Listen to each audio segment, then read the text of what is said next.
நம்மளுடைய ஒரே கொள்கை எதிரி பாஜக தான். நம்மளுடைய ஒரே அரசியல் எதிரி திமுக தான். எப்படி நம்மளுடைய ஒரே கொள்கை எதிரி, நம்மளுடைய ஒரே அரசியல் எதிரி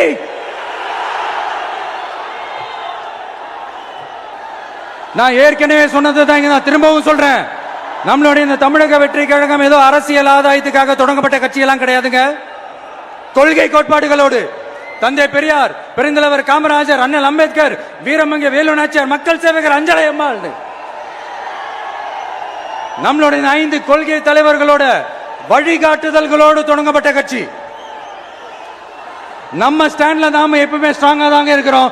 அதுல எந்த மாற்றத்துக்கோ எந்த சமரசத்துக்கோ துளி கூட இடமில்லை. நம்மளுடைய ஒரே கொள்கை எதிரி பாஜக தான். நம்மளுடைய ஒரே அரசியல் எதிரி திமுக தான். எப்படி நம்மளுடைய ஒரே கொள்கை எதிரி, நம்மளுடைய ஒரே அரசியல் எதிரி. ஏதோ அண்டர் கிரவுண்ட் ஆதாயத்துக்காக டீல் போட்டுக்கிட்டு டீல் பேசிக்கிட்டு இந்த அலையன்ஸ் வச்சுக்கிட்டு இந்த ஊரை ஏமாத்துற கட்சி எல்லாம் நம்ம டிவிக்கே கிடையாதுங்க. யாருக்காகவும் எதுக்காகவும் எந்த பயமும் கிடையாது. மாபெரும் பெண்கள் சக்தி நம்மளோட இருக்கிறாங்க, மாபெரும் இளைஞர்கள் சக்தி நம்மளோட இருக்கிறாங்க, ஒட்டுமொத்த தமிழ்நாட்டு மக்களுடைய சக்தி நம்மளோட நிக்கிறாங்க. அப்படி இருக்கும்போது இந்தியாவில் இருக்கிற எல்லா ஸ்டேட்லயும் வாழ்ற நம்ம தமிழ் நெஞ்சங்கள் மட்டும் இல்ல, உலகம் பூரா 100க்கும் மேலான நாடுகள்ல வாழ்ற நம்ம தாய் தமிழ் உறவுகள் எல்லாருமே என்ன விஜய் தளபதி விஜய் இல்லனா விஜய் தளபதி இப்படி சொந்தம் கொண்டாடுற கோடிக்கணக்கானவங்களோட அன்பு மாசியும் நம்மளோட இருக்கும் போது, இவங்க எல்லாருமே நம்மளோட நிற்கும் போது எதுக்குங்க இந்த பாசிச பாஜகவோட நேரடி கூட்டணியோ இல்ல மறைமுக கூட்டணியோ உறவு வச்சுக்க? நாம என்ன உலகமாக ஊழல் கட்சி? என்ன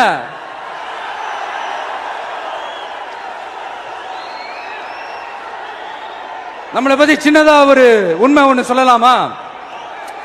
என்னடா இவர் வாயால இப்படி சொல்றாருன்ட்டு யாரும் தவறா நினைச்சுக்க வேணாம். ஏன்னா இது ஒரு விதத்துல ஒரு ஃபேக்டும் கூட. அதனாலதான் நான் சொல்லணும்னு ஆசைப்படுறேன். நம்ம யார் தெரியும்ல? நாம எல்லாருமே சொல்றேன். நாம யார் தெரியும்ல? இந்தியாவின் மாபெரும் மக்கள் சக்தி கொண்ட ஒரு மகத்தான வெகுஜன மக்கள் படை.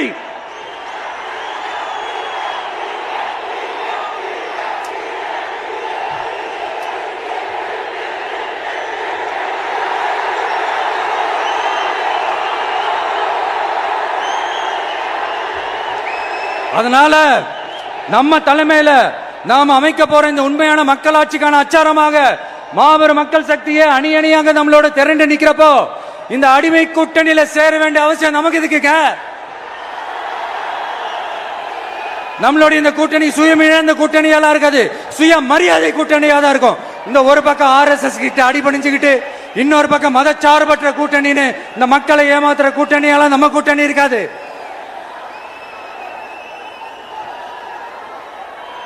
நான் இப்பவும் சொல்றேன், நம்மளை நம்பி வர்றவங்களுக்கு ஆட்சியிலும் அதிகாரத்திலும் உறுதியாக பங்களிப்பு செய்யப்படும்.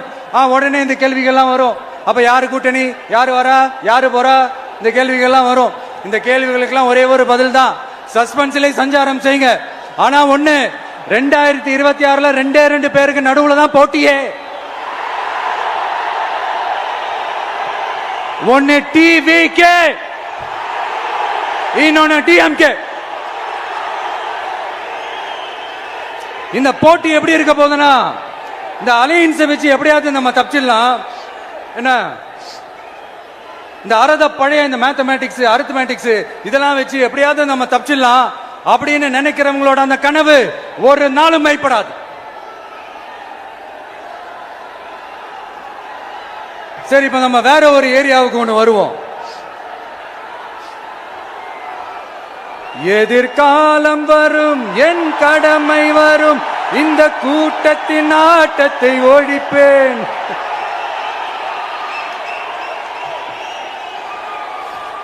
மக்கள் அரசியல் என்ற அந்த சவுக்க கையில் எடுக்கலாமா? யாருக்கு எதிரான தானே கேட்கிறீங்க? வேற யாரு? மறைமுக உறவுக்காரர்களான பாசிச பாஜகவும் பாய்சன் திமுகவும் தான். மாண்புமிகு பிரதமர் நரேந்திர மோடிஜி அவர்களே, 3வது முறையா ஒன்றியத்தோட ஆட்சி அதிகாரத்தை நீங்க தானே கையில் வச்சிருக்கிறீங்க. இல்ல நாங்க தெரியாம தான் கேட்கிறோம்.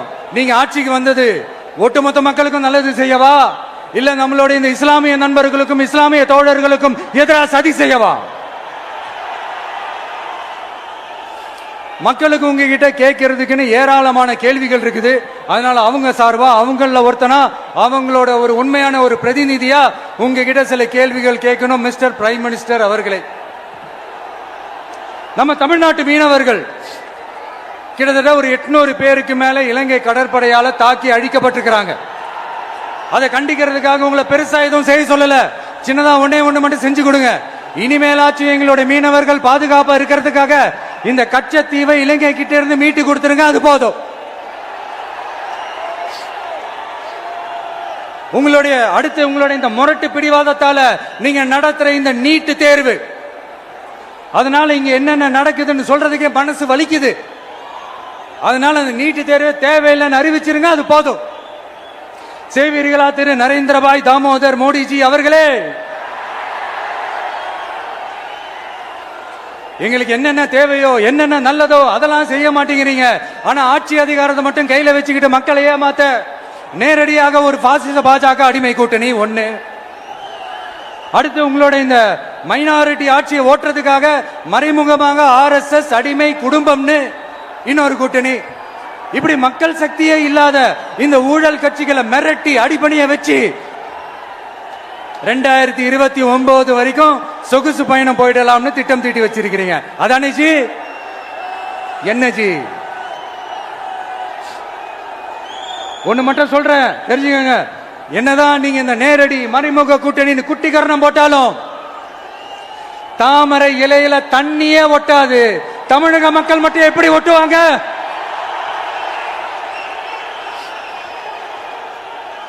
இங்க ஒரு MP சீட்டு கூட தரலன்றதுக்காக தமிழ்நாட்டுக்கும் தமிழ்நாட்டு மக்களுக்கும் எதுவுமே செய்யாம ஓரவஞ்சனை செய்யுது இந்த ஒன்றிய பாஜக அரசு.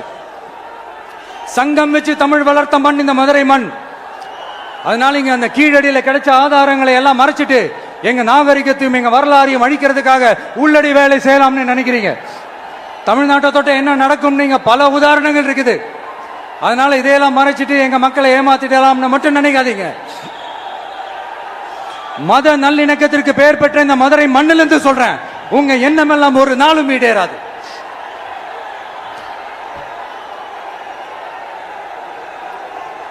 எம்ஜிஆர்னா யார் தெரியும்ல? அவர் மாஸ்னா என்னன்னு தெரியும்ல? அவர் உயிரோடு இருக்கிற வரைக்கும் அந்த சிஎம் சீட்டை பத்தி ஒருத்தராலையும் நினைச்சு கூட பார்க்க முடியல, கனவு கூட காண முடியல. எப்படியாவது அந்த சிஎம் சீட்டை என்கிட்ட கொடுத்துருங்க, என் நண்பர் எம்ஜிஆர் திரும்ப வந்ததுக்கு அப்புறம் நான் திருப்பி கொடுத்துறேன்னு தன்னோட எதிரியை கூட மக்கள் கிட்ட கெஞ்ச வச்சவர் எம்ஜிஆர். எப்படி கெஞ்ச வச்சவர்? அதனால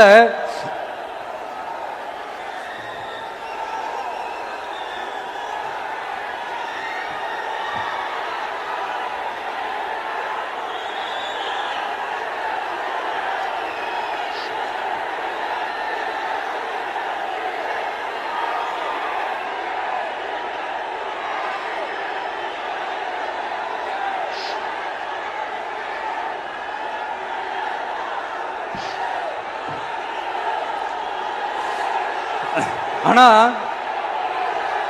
இப்போ அவர் ஆரம்பிச்ச அந்த கட்சியை, எம்ஜிஆர் அவர்கள் ஆரம்பிச்ச அந்த கட்சியை கட்டி காக்கிறது யாரு? இன்னைக்கு அந்த கட்சி எப்படி இருக்குது? அத நான் சொல்லிதான் உங்களுக்கு தெரியணுமா? அப்பாவி தொண்டர்கள் அதை வெளியில சொல்ல முடியாம வேதனையில தவிக்கிறாங்க. 2026 சட்டமன்ற தேர்தலில் யாருக்கு ஓட்டு போடணும், எப்படிப்பட்ட ஆட்சி இங்க அமையணும்னு அந்த அப்பழுக்கற்ற அந்த தொண்டர்களுக்கும் ரொம்ப நல்லாவே தெரியும். அதனால என்ன வேஷம் போட்டுக்கிட்டு பாஜக இங்க தமிழ்நாட்டுக்குள்ள வந்தாலும் அவங்க வித்தை எல்லாம் இங்க வேலைக்கே ஆகாது.